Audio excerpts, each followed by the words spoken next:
Kaugnay pa rin ang pagdiriwang ng Women's Month, nagpakitang gilas sa ating mga kawani na People's Television Network sa isang poster-making contest. Para sa buong detalye, panoorin po natin ito.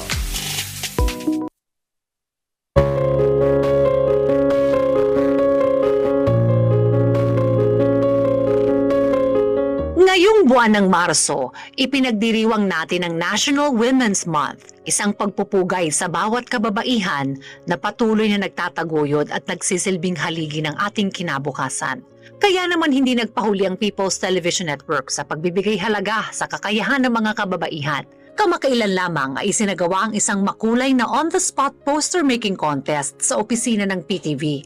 Sa ilalim ng temang Lead Like the Babaylands, Filipinas, nagsanib-puwersa ang sining at talento ng iba't ibang departamento upang ipamalas ang kahusayan ng mga kawani ng network.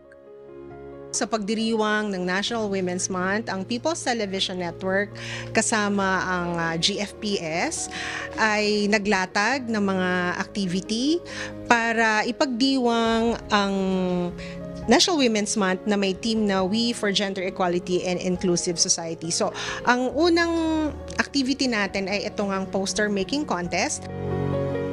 Matapos ang matinding tagisan ng malikhaing pag-iisip, kinilala ang mga nagwagi. Nanalo bilang third placer si Kim Gerard Chan mula sa Merchandising Division, habang second placer naman si Mark Joseph Ancheta mula sa Program Production Services Division, at ang itinanghal na first placer ay si Jeffrey Borja mula sa News Division.